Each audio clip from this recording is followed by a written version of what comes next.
Hello everyone. So today we're going to continue on 6.4 extreme value theorem. So last video we get to talk about Lagrange multiplier method, and we actually get to do an example. Well, basically we do an example using Lagrange multiplier method, and we see that our answer actually matched the way we did it before. So now let's try to do a new example where we haven't done and see how this one works.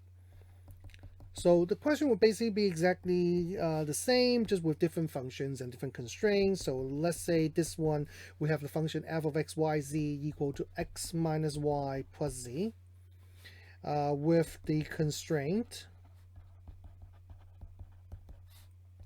x squared plus y squared plus z squared equal to 1. Use LMM to find all critical points. And remember, Lagrange multiplier method only allow us to find critical point along the boundary, no interior. And in this case, notice the constraint is for equal to 1, so therefore there's no interior to speak of either. Okay. Also interesting thing to note is that the function f actually does not have any interior critical point regardless of where it is, because the gradient of f never equal to 0. As a matter of fact, if you look at this right now, you should be able to tell me that the gradient of f is equal to 1, negative 1, 1. Okay. So how do we proceed with this? So remember, the way to proceed with this is to first form our function, constraint, and then form our system of equation. So here we know that our function will be f of x, y, z equal to x minus y plus z. So most likely is equal to some variable, maybe w, I guess. Here's my constraint, which is g of x, y, z, and that's equal to x squared plus y squared plus z squared equal to 1. Now, important to note that even if the equation given doesn't involve x, y, and z, maybe only involve x and y, or x and z, or y and z, or something like that, you still consider the constraint to be a function of x, y, z, because remember, the constraint must be a function that matches the function f. With the only exception is that the constraint has to have a fixed output value compared to f, which have a variable output value, which is what we're looking for. So let's go through the steps. So the gradient of f equal to lambda gradient of g. So that's how we start with our Lagrange multiplier method. So therefore, meaning 1, negative 1, 1 is equal to lambda 2x, 2y, 2z.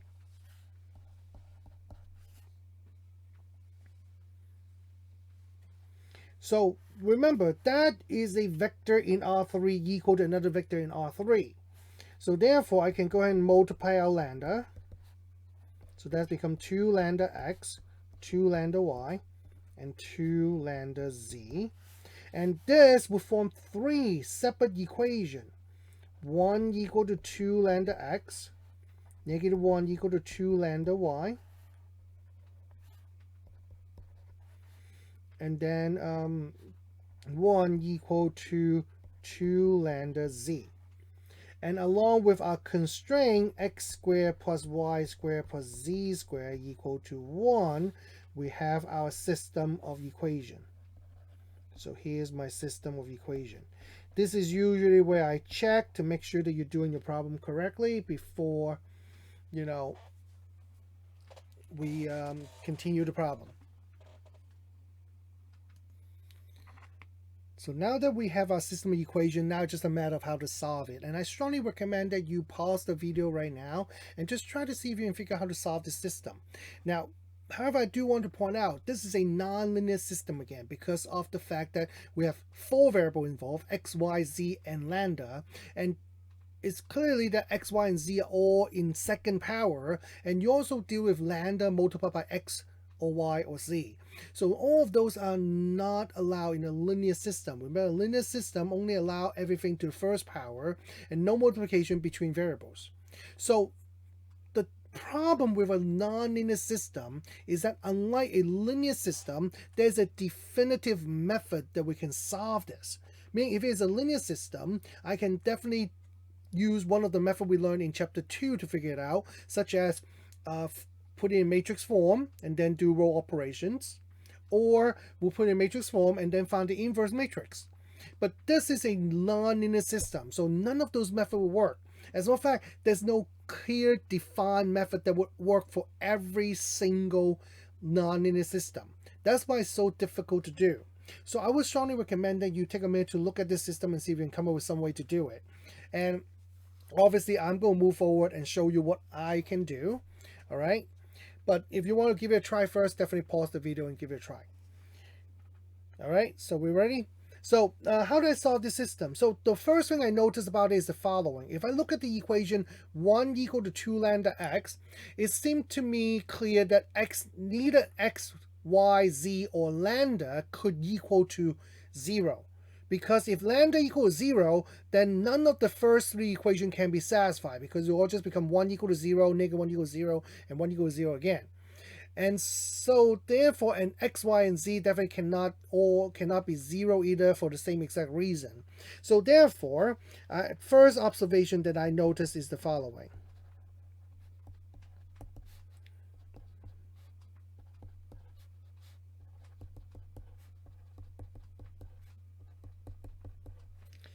Is that I noticed that none of these variables can actually equal to 0.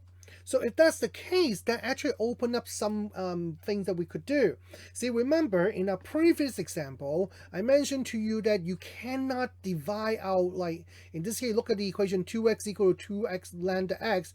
You cannot divide out the x because x could be 0. But now that we established that none of these variables can be 0, now it gives us the flexibility that we can safely divide them. So what I'm going to do is the following. I'm going to do this. I'm going to divide the first equation to say, well, that just tells me that x is equal to 1 over 2 lambda. And this would tell me that y is equal to negative 1 over 2 lambda. And this last one would tell me that z is equal to 1 over 2 lambda also. So now how does that help our system? Well, because now I know x, y, and z all in terms of lambda, one thing I could do is to plug x, y, and z into my last equation, and therefore give us a way to solve for lambda. So if you want to do that, you can totally do it. So you could definitely do this.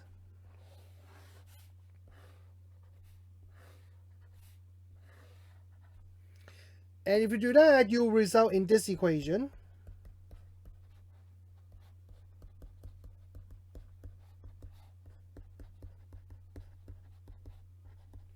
And you can definitely solve this equation.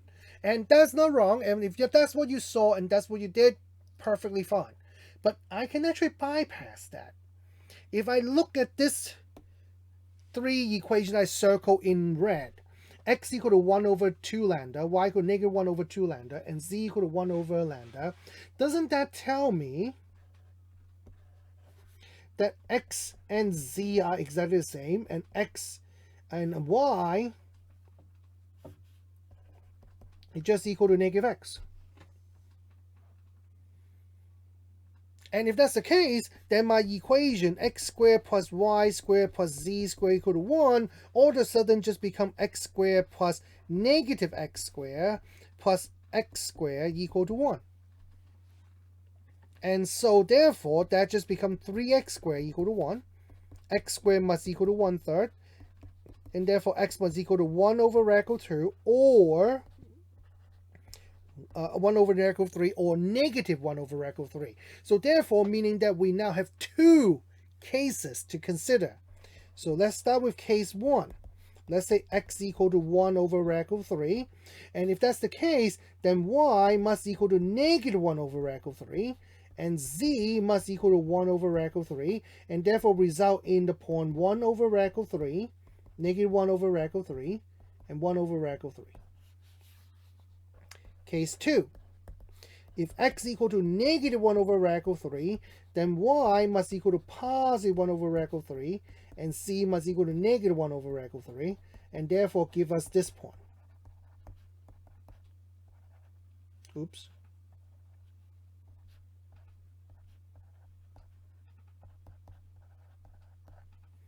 And so that's my two critical points. here I want to point out something. Please do not give me this as an answer.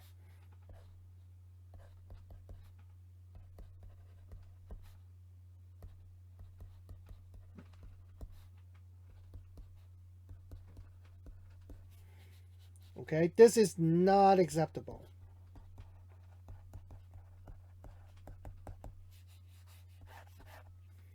The reason why, because it's too ambiguous. I mean, it seemed like to me that I could interpret it as you giving me two different answers with their sign, or I could also interpret as you giving me a answer where each of the coordinate can be positive or negative. And so that is not acceptable answer. You should write them out just like how I box it in. If you put that as an answer, I would have no choice but to mark it wrong as it being unclear as to what your actual answer is. So please don't do that. Every year, no matter how many I say this, someone will do it, and so please don't be that someone. So this system is not too bad. Now let's try another one. So notice that the Lagrange multiplier method can actually allow for multiple constraints. And when there are multiple constraints, that's usually where students often make mistakes on how to set up the problem. So let's show you how to do one with, let's say, 2 constraints. Okay, so the problem kind of similar. Let's say, in this case, the planes x plus y plus z equal to 1 and x plus y minus z equal to 0 intersect at a line S. Use Lagrange multiplier method to solve for critical points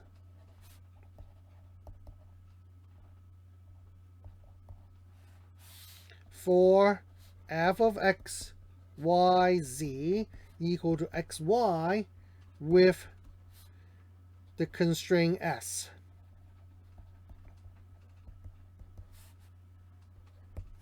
So our constraint S is actually formed by the intersection between 2 planes. So therefore implying that both planes become the constraints. And now we also have the function f that define what we're optimizing. So in this case, we have our function. Our function is f of x, y, z equal to xy. So notice z is not involved. So therefore, that actually might help us solve the system.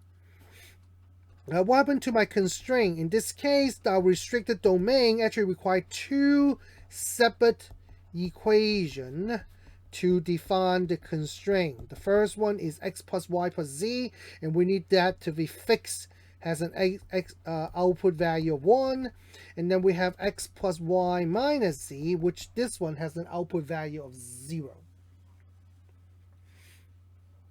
Now here's how to properly set up your Lagrange multiplier method.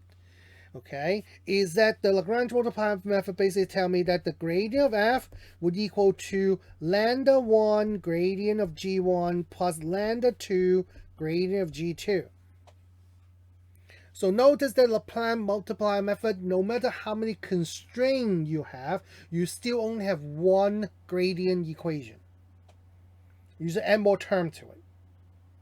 So in this case, our gradient of f would be yx0, and that's equal to lambda 1 times gradient of g1, which is 1, 1, 1, plus lambda 2 times gradient of g2, which is 1, 1, negative 1.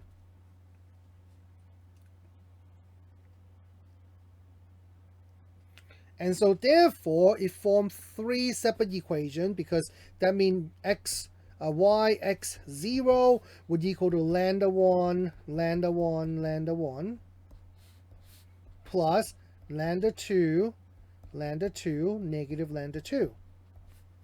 And so therefore yx0 would just equal to lambda 1 plus lambda 2, lambda 1 plus lambda 2, lambda 1 minus lambda 2. And so that means that y equal to lambda 1 plus lambda 2, x equal to lambda 1 plus lambda 2, 0 equal to lambda 1 minus lambda 2. And then we also have our constraint, which in this case x plus y plus z equal to 1, and x plus y minus z equal to 0. So that form our system of the equation.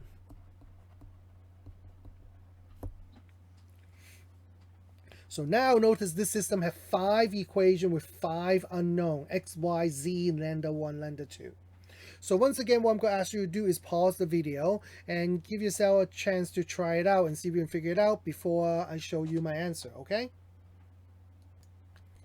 So hopefully you give it a try and try to solve the system. This one is actually not too bad. If you think about it, the first thing I noticed is that y is equal to lambda 1 plus lambda 2, but so is x. So therefore, these two equations basically imply that x and y are the same.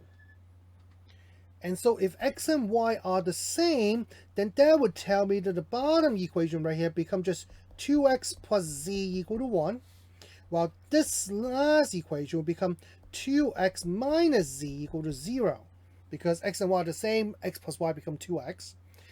And if I combine these two equations together by adding them together, I would see that 4x must equal to 1, imply that x is equal to 1/4. And if x equal to 1/4, then tell me that x and y are the same. That means y is also equal to 1/4. And if x and y both equal to 1/4, to satisfy the last two equations, you can think of 1/4 plus 1/4 minus z equal to 0. That tells me that z must equal to 1/2. And so therefore, seems to me that this has one critical point, and that critical point is 1/4, 1/4, 1/2.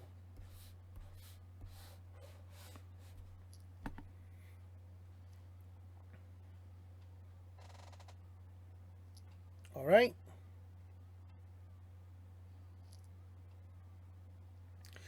So let's hope we have time to finish one last problem. So here's most likely our last example on the Lagrange multiplier method before we move on to something else. Okay, so this one will be a word problem. So let's see if we can figure this out. Okay. Let's say a rectangular box with a square base and no top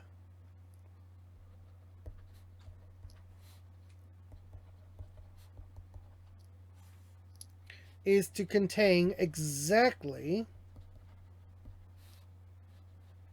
54 cubic centimeter.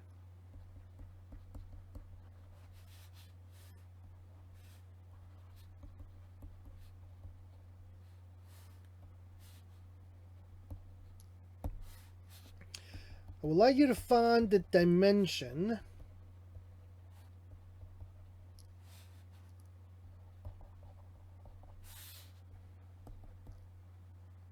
actually maybe I would do this.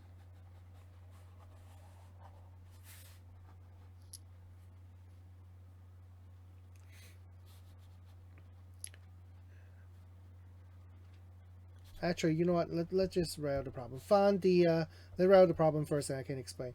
Find the dimension that will yield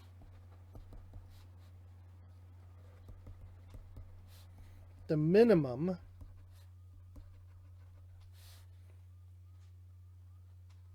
material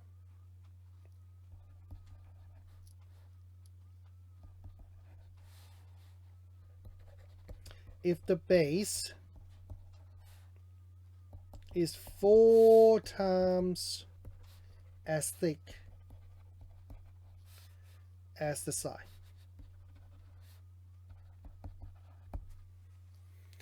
Now, something interesting with this one is the following. So this one does have a constraint which is exactly 54 cubic centimeter, but that is actually not a close constraint based on the way the equation work out. Okay, and because of that, we actually don't have any, we can actually not use theorem 6.4.1, However, this equation will actually generate one single critical point after we apply Lagrange multiplier method. And so therefore we can safely assume that that single critical point will result in what we want, a minimum. We actually going to talk about our next topic, and that we're going to talk about would be to talk about what happens if you do find a critical point. Is there some way to identify if that critical point is a relative max or relative min? And once you can identify relative max and relative min, then they can then potentially become absolute max and absolute min. So in this case, we're just going to use Lagrange multiplier method to find the critical point.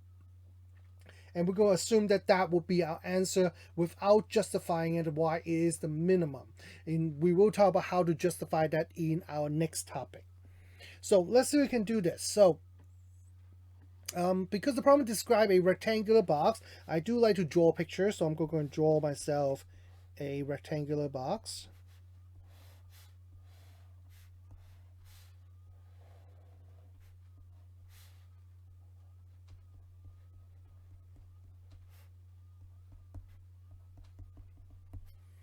So that's my rectangular box with no top. Okay, so I think that looks pretty good. And let's say we're going to define the square base to be x and x with a height of y. So here's the function that we want to find the max and min for. And that's our material. So we're going to call it M. And the material is basically changes based on x and y. So how does that work? So the material to form this box will basically be the sum of the material needed to form the five faces, because there's no top. So there are the four sides and the bottom.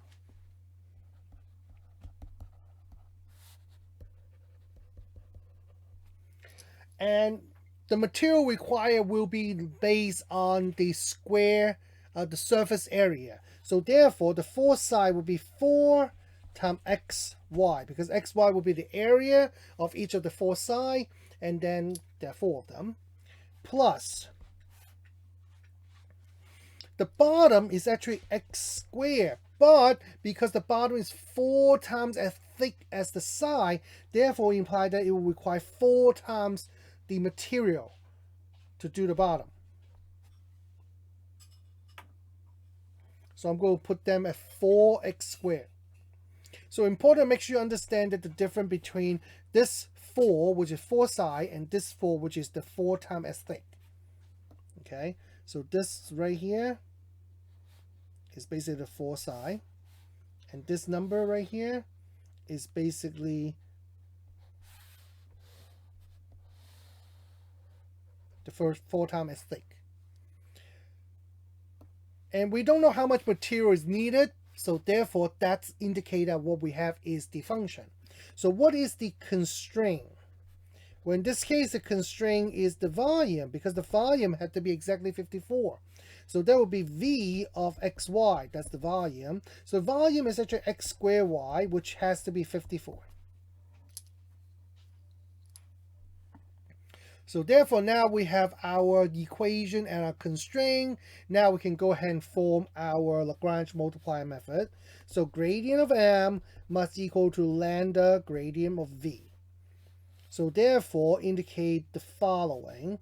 4y plus 8x and 4x plus 0 must equal to lambda 2xy x squared. And so if I'm looking at this correctly, this just basically tells me that 4y plus 8x equal to 2 lambda xy, and then 4x must equal to lambda x squared, and then we also have our constraint x squared y must equal to 54.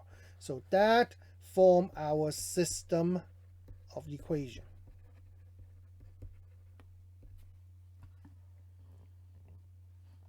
So once again, I encourage you to go and take this system and give it a try before you finish the rest of the video to see how it's solved. Okay? All right, so hopefully now you have given it a try and see if you can figure it out. Hopefully come up with an answer. If not, I'll show you what I did. And once again, remember, what I did, it may not be the best way to do the problem, but it is what I saw, and then I try to figure it out. A lot of these systems are extremely difficult that sometimes you will find that I would get stuck on it too. And it will take me some time to figure it out also. But obviously, I have seen more of these, and therefore I probably more likely to come up with an answer quicker than you do. But these are difficult enough problem that it will give me difficulty also. So how do I go about solving this system? So first thing I notice is that I'm going to go and look at the middle equation right here. The middle equation is 4x equal to lambda x squared. So once again, common mistakes students make is that they divide out the x, but really you're not supposed to unless you have a good reason why you can safely divide out the x, like in the case right here where we know that none of these variables can be 0. Therefore, I can safely divide it out. In here, I can also safely do that because look at the last equation that tell me that x cannot be 0 and y cannot be 0. Because if either of those two equal to 0, then the equation x squared y equal to 54 cannot be satisfied. So because of that, I can safely divide out the x and say, well, 4 must equal to lambda x. Which is good, a good thing. The reason why it's a good thing because I now notice that I see lambda x somewhere.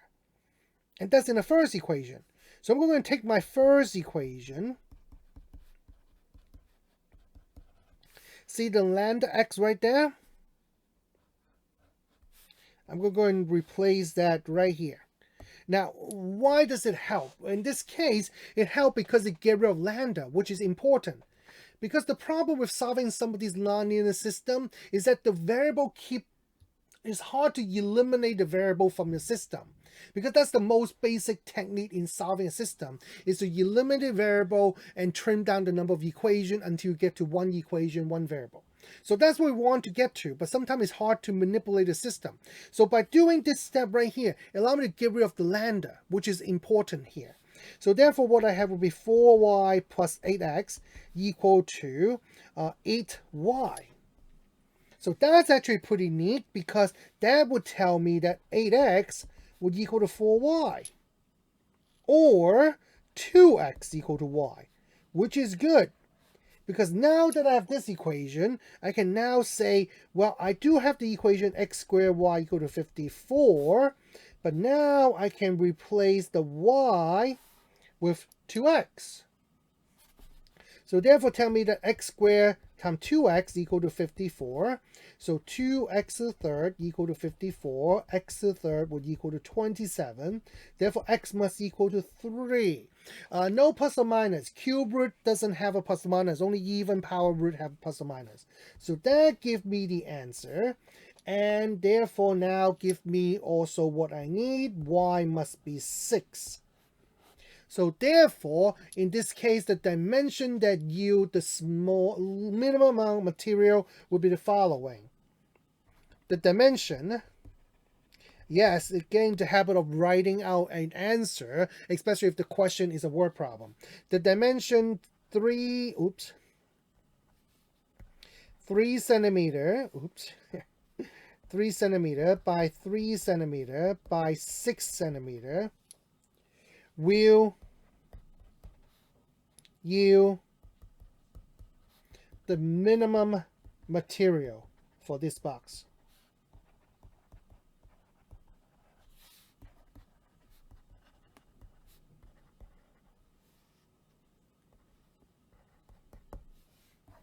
So that become our answers.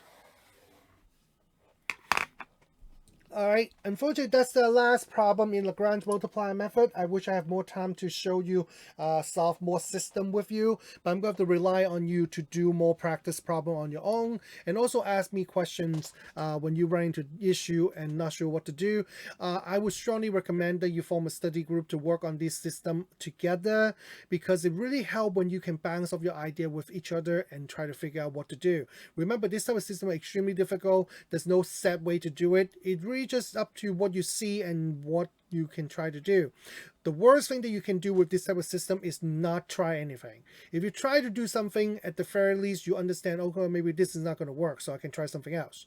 Okay, and also make sure you pay attention to when you're solving a system, realize that sometimes you're stuck in a loop, meaning that you give it one variable, but then some other variable pop into the equation.